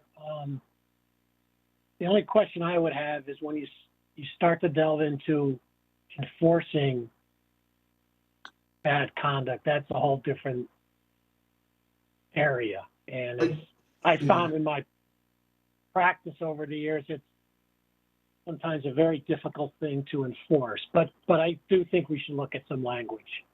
And Chris. And don't forget, the Robert's Rules, which we follow, does have provisions that deal with what you're saying, John Wynn, that the civil discourse must be respectful and you're not supposed to question someone else's motives, that type of thing. So name calling. But I hear what you're saying, John. I don't disagree with you. Chris? Yeah, from the perspective of having been on the board of on the Ethics Commission, one, I think that if we're going to leave a letter for the next charter, they should look at this, but looking at the whole standards, will take some time because you need to look at other ones and it takes time. There is an enforcement problem when you get a complaint in. You look at this standard and you want some kind of black and white, standard that you're measuring against, and things like acting civil and things like that get very, very difficult. And especially the commission, its powers are, there's not a lot of middle ground in the commission. You can't go and reprimand. It's either you violate or you didn't violate it. And you have to have a whole public hearing to do it and all that. And it gets, I think I'm all in favor of some kind of language in there. But you got to be careful about, we do it in a way that doesn't allow a lot of complaints that are just not much you can do with. I fully agree with that. The only thing I would say is establishing expectations and doing it in writing and clear words will help temper what could get to be an unpleasant situation. And there may not be a formal hard remedy, but the mere fact that someone has been identified as doing something and they're called out on it can sometimes change behavior. One of the other things that I would just, if I may, Mr. Chairman, I'm sorry. Yeah, please. One of the other things I was just thinking about, I wrote a note to myself, is that maybe, because I agree with Chris, my very first public job in New Haven government was on the Board of Ethics. I was the only person who wasn't a rabbi or a priest on the Board of Ethics. And although I'm a Kohen, if people are Jewish, they know what that means, high priest in the Jewish faith. But one of the things I thought about is that we might make it a requirement that all boards and commissions have rules that address civil discourse and civility that cover both ends, cover the treatment of the public and the treatment of members, and then the third one is the treatment of each other serving on the board, because the boards themselves can enforce rules, parliamentary rules, and I don't know if you have, I know in New Haven, we've discussed this issue throughout the state. New Haven doesn't have a sergeant of arms, but New Haven has removed members of the Board of Alders for disruptive behavior. It's also removed members of the public for disruptive behavior. And so if your rules are strong, you might get not an ethics ruling, but it's within the context of the broad sense of civility, and you have strong rules and a strong culture that addresses these issues. It might be enforceable on a board-by-board basis if you have people that are generally abusive. So I'll take a look at the issue if that's okay with the commission. Yeah, I just have a question here. I didn't realize this. Maybe it's Chris Brogan or Steve, but you can remove the Ethics Commission can remove elected officials from office. Is that how I read this? I don't think so. No, I don't think so. I think they could recommend. Yeah, that was one of the frustrations in a way. At the end of it, you can go for this huge hearing and everything else, and at the end of the day, you don't have a lot of power with elected it's officials. grounds for. I think in another provision in your charter, you have ethics. In some charters, ethics violations are grounds for removal from office for board and commission members. Which I think would be easier than an elected official. Well, isn't that what this language says here? The failure to comply with or violation of standards of conduct shall be grounds for removal from office, discharge from employment. It does say that. RTM Where are member you or reading? member of any board or commission. I mean, the board is the Board of Finance, the Board of Selectmen, the Board of. Yeah, you have removal provisions earlier in the document.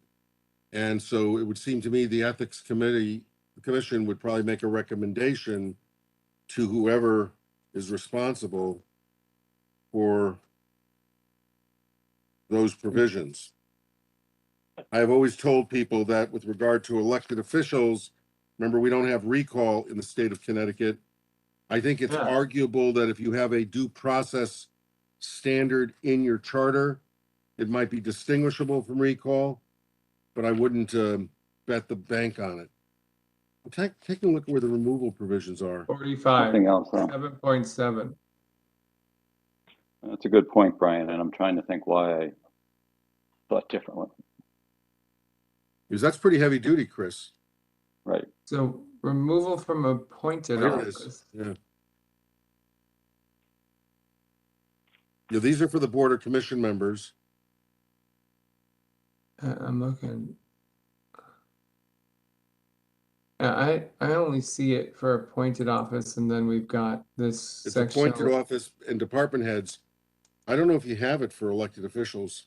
I'll take a Well, look. we do at the end here. This is what I saw yesterday, and we didn't get to it, but it's a little concerning. But and to your point about recall, it just seems like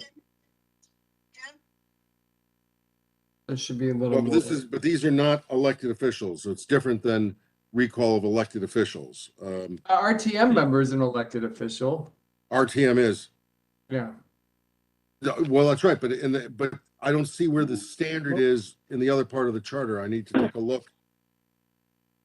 Because you need to have, I mean, when I've been asked to do those provisions, and I always give a lot of caveats on it, I've always made sure that we have very, very substantial due process standards, and that the basis for the removal, particularly of an elected official, is something that's on the verge of either felonious conduct while in office or very significant misdemeanors. Not missing a meeting. You don't remove an elected official for missing a meeting.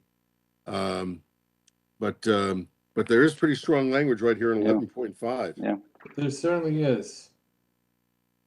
I'll talk to Jim Baldwin about that when we have our next tete-a-tete. Yeah, I'm not saying there shouldn't be a process. I'm just saying it just seems a little too, brief right here. It's like, oh, and by the way, you can remove an elected official. Interesting. Too Well, it's interesting casual. things you catch as we go through the document at the end game. Yeah. I think So that I have one other item. the that I official mentioned. seal issue, I think. Town seal 12-1 on page, whatever it is, 87. Yeah. I don't know if there's anything that be done, or if this is just under the general statutes, but, we've heard testimony that the town seal is a bit old and antiquated. Is there any opportunity for the town, whatever body, to update the seal to be more representative of what the town aspires to be? Or is this, we leave it alone and let the town do that through town logo and branding? Yeah, so I think that when we discussed this last time, John, we wanted to take it out of the charter so that it could be dealt with by the first selectman or RTM or the board of selectmen. I would recommend that you just simply have a statement under official seal that the official seal shall be under the custody of the town clerk or something like that, so there's at least a reference. But by statute, you can change your seal. Yeah. Okay, But this implies permanency, the way it's written. Yeah, yes. we want to get away from permanency of the. Yeah.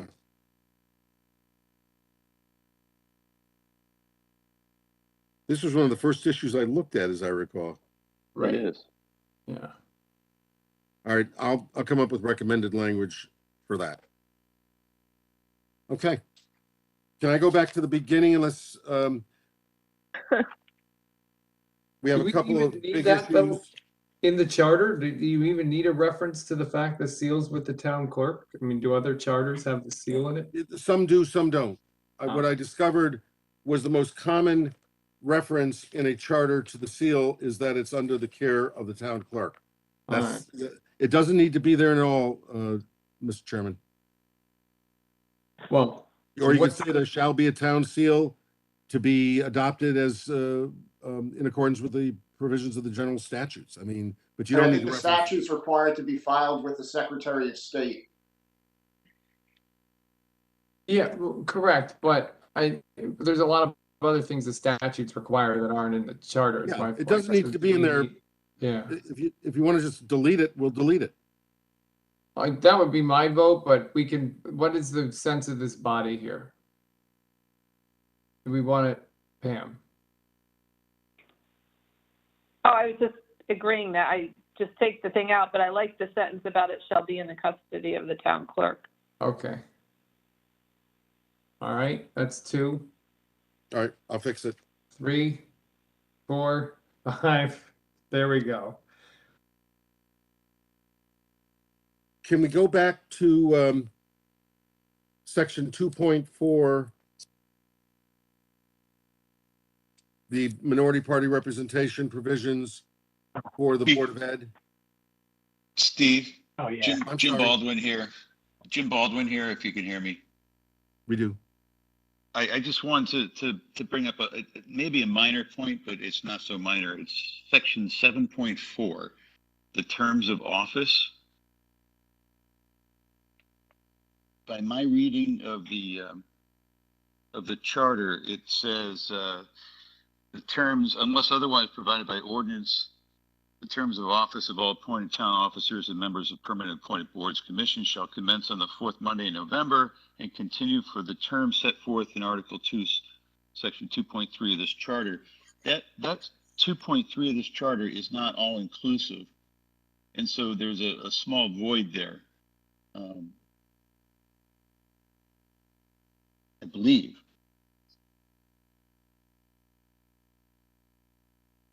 So would you want to have language or until their successors are appointed and qualified? Yeah, I think that we with the commission's permission, that you and I can work on language that will complete that part of the charter. But I think it just needs to be worked on between us. But I wanted to bring it to everyone's attention. That's excellent. And let me just point out, since Jim just said this, Jim and I have been spending a lot of time going through the document, and I've asked him to take a look at it now. So my hope is for our meeting on the 17th, it's just 5 days from now, we will have done that. A lot of it will be nits, I hope, but if there's major things, we will bring them up for you, hopefully at that next meeting.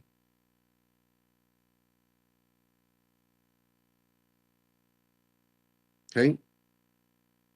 Can I go back to the beginning? Board of Education, is that what Yeah. you're saying? This was, This is the little, number 2. So we're on item number 2 here. this is the Mottola Iacono Subcommittee.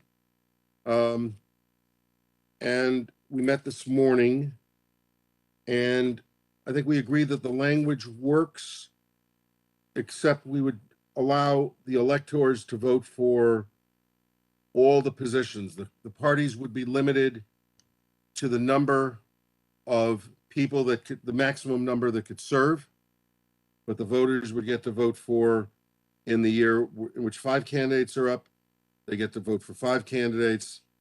And in the year 4 candidates are up, they get to vote for 4. But the parties could not nominate more than 3. And that would allow for, I think the concern was, a more competitive election than the way the rules are currently devised in the 4 candidate cycle. Am I correct on that? I think that's the way it works.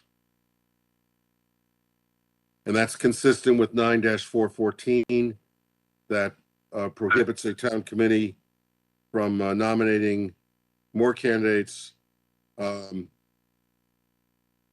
Well, yeah, you actually, you're in compliance with that statute. And one of the things I want to say is I had language that restricted the number of voters you could vote for.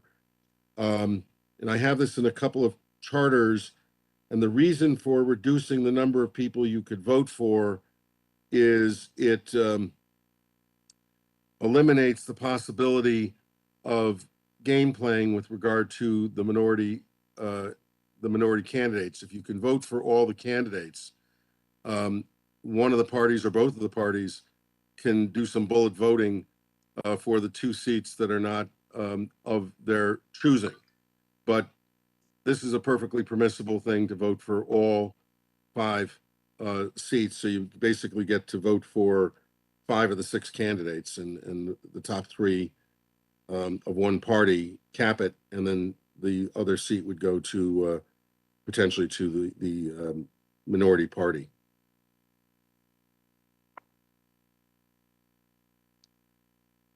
I mean, if you guys spent a lot of time on this, so I trust John and Pam and you. If you're all good with it, it seemed. I mean, I understand the issue, but the solution you came up with, it sounds like it solves the problem. I think it allows for the competition. Pam?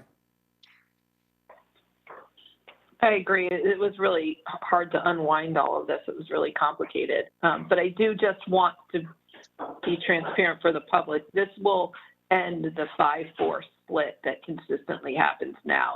It'll revert to a 6-3 board, which I know Mr. Mottola and I are perfectly fine with in order to achieve the competitiveness here. But I just don't want anybody to walk into this thinking that, you know, it's going to maintain the 5-4 status. You mean there's a possibility of a 6-3? It's not necessarily. Absolutely, absolutely. It's a possibility. The standard bearer, yeah. Right? Yes, and the standard bearer is no longer 5-4. The default is now 6-3. Okay. All right. Is everybody okay with that? Yep. I am. Any objections to that? Well, Excellent. thank you, the 3 of you, for doing that. Unless I'm missing something, the only other outstanding issue is the issue of the tripartite. Well, if I can just interject here. Yep, sorry. On the agenda, we have cooperation provision. Oh, yeah. I think I put one in here. Hold on. Let me see if I can find it quickly.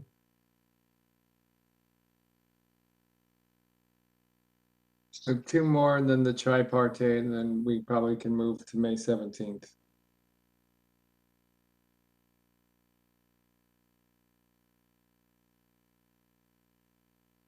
Okay, well, I have a cooperation provision in we've approved in 10.1 of the budget. And I don't think I guess the reason I put it on this list was to see whether you wanted to have a general cooperation agreement provision in the charter. So that I usually have them in the sections dealing with boards and commissions and departments. So it would probably be lodged in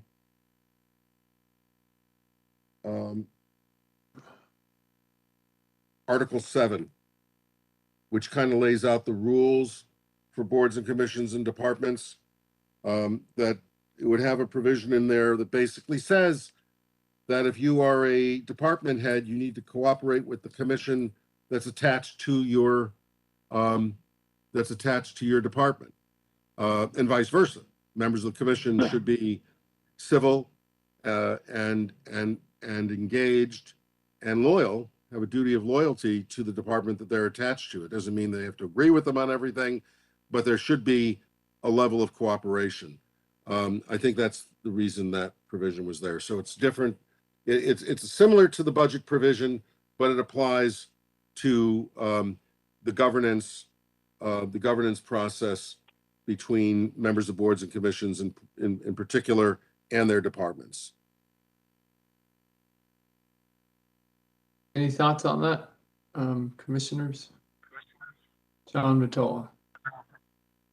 Yeah, I think it's a good idea. I just want to see the language. Can Steve give us Perhaps some language? for you. Yeah, I like it. All I right. agree. Uniform creation standards. When I should I jump there, Mr. Chairman? I'm sorry. Yes, please. Yes, please. Again, we started hitting the boards and commissions late in the game and the departments late in the game. But I have had provisions.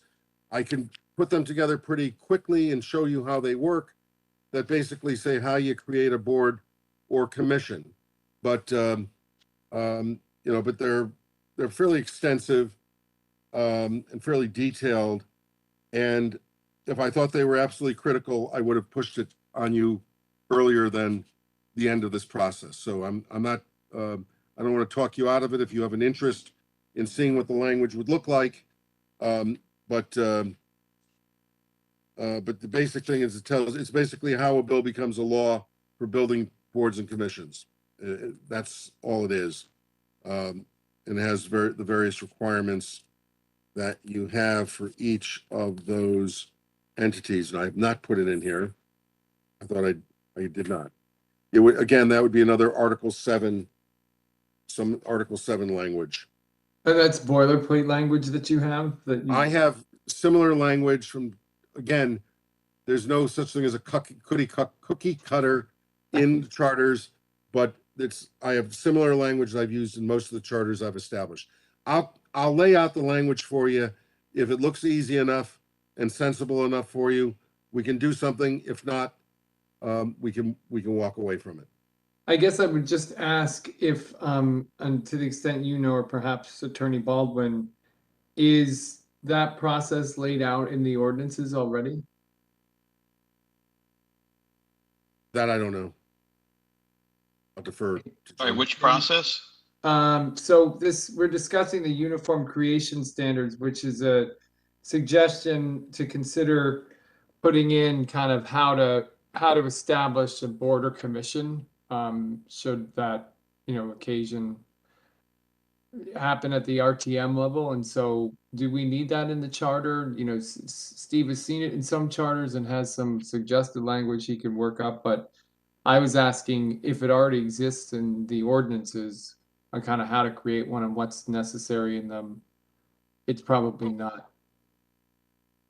If you're talking about the creation of a new board or commission, Correct. which is something that the Board of Selectmen are empowered to do, I believe, in addition to the RTM with their legislative powers. But we also have the minority representation requirements built in already, I think, into the charter. Right. So I'm not sure that it's really necessary, and certainly by past practice, it's never been an issue in the town. So our culture is such that I don't think it's necessary when you put those things together. Okay. That's why I wasn't pressing it, because it didn't appear to be an issue. No, I like that. I'm glad we considered it. I like that. Thank you.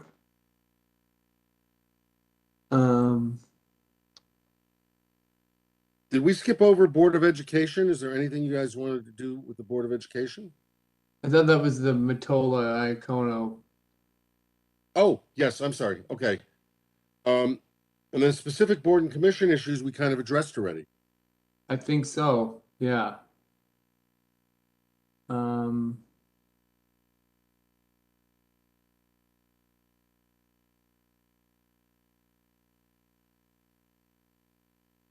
Steve, I would like to see that, the board and commission information, if you could circulate, I'd personally like to see that, just to see if there's something in there that really stands out to me. So if you could... the uniform creation standards? Yes. Okay. Thanks. It's usually found in one of the early books of the Old Testament. On a tablet. On a tablet. It's the third tablet. All right. Hold on one second.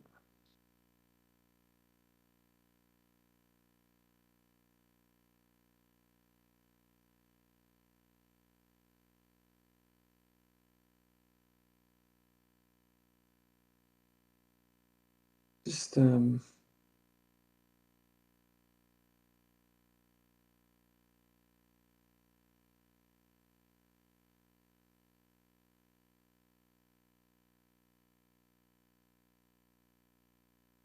So do we have any other like small matters to discuss that you see here? I was just looking through some notes. There'll be a number of them. What I'll do, I actually made a lot of changes today. I was going to get them out to you, but I didn't think we'd get to them. We probably could have tonight, but I also want Jim, I rely on our town attorney quite a bit in this process.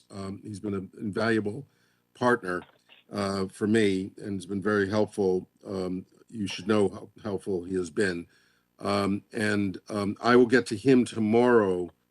My changes, my markup. I may send it out to you as well, if that's okay with Jim. So you'll see the things we did last night and the things we did today. And you'll get a sense of, but view it as an interim for the next iteration.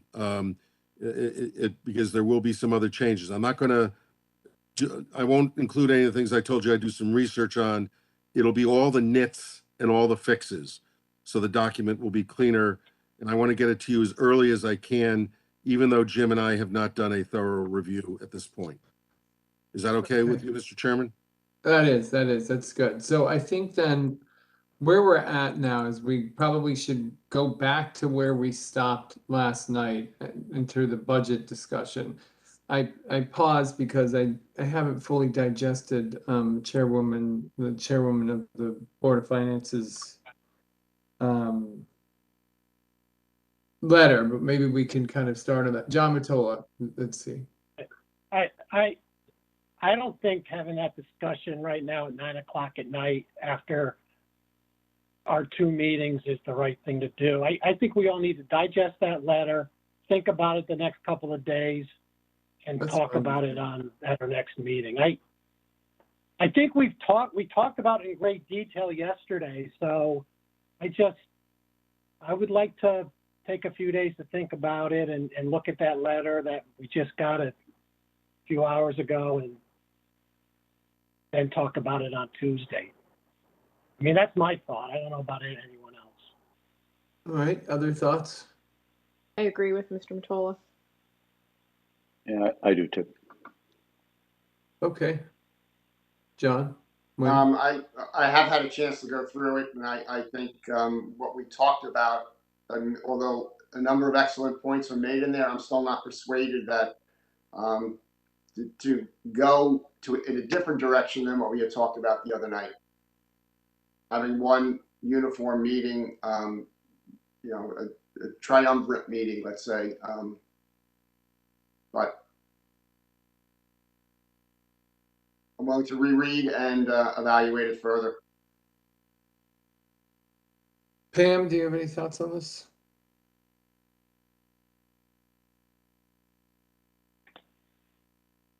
Sorry, couldn't get myself unmuted.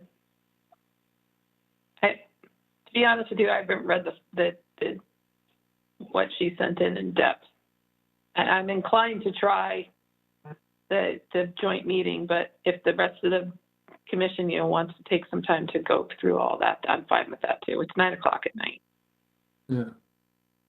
That's fine with me too. And I understand that. And she did put some work into it. I mean, I agree with you, John. I'm kind of the same ilk. But we can certainly start with probably we'll start with the library, and hopefully that won't take longer than 15 minutes, and then we'll go right into this, and that'll be our agenda for next Tuesday then, if that makes sense. One other topic, Brian, I don't know if you wanted to go through anything related to the minority representation. We had some public comment last night. I had done some analysis. I don't know if anyone has questions on, or do we want to talk through any aspect of that, or? I mean, I think that everyone's positions, I think, are clear on it. I did look at what you had. I also went back and looked at my notes and some of the videos. And from what I recall is that we were we were in consensus at the end of one meeting about, the general form of governance, with the caveat of minority representation. We did revisit that. We took a vote. It was not unanimous, but it did carry. And that's why it was drafted into the charter the way it is. I don't, there's not really a mechanism for a motion to reconsider the vote. It's there, I think people are very clear about it. We don't know, we have to submit it to the Board of Selectmen along with everything else. And, I will open it up to the commission now to talk about that. But I mean, that's kind of procedurally, I see where we stand on that. So I'm not sure. John Mottola. Yeah, I don't want to really get into the details. It is what it is. I think we've talked about it over and over again. I think we should wait for a public hearing and see if we get some input from the public on it. Yeah. And if we have to look at it after, we look at it after. Yeah. The other question I have, which is kind of a general question that Steve might be able to at least give us some insight, and maybe we have nothing to do with this as a board. We have so many important issues and changes in this charter.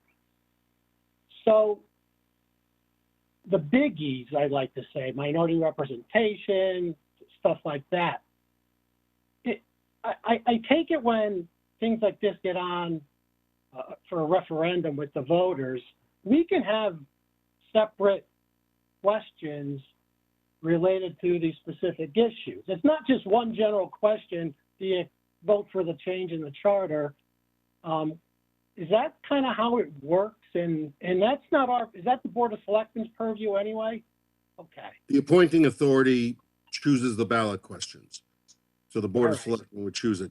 If you have I tend to work with both bodies during this process, and I often recommend if the commission has strong views on it, they can certainly reflect and present their views to the Board of Selectmen, but that's ultimately a Board of Selectmen decision.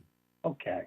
That we don't have to, we'll express that probably at our last meeting, I guess. So, Yeah. so yeah. That's Yeah. The way the process is going to work at this stage is you're going to have your public hearing. After the public hearing, you're going to vote out a report. I'll draft a letter that kind of breaks down.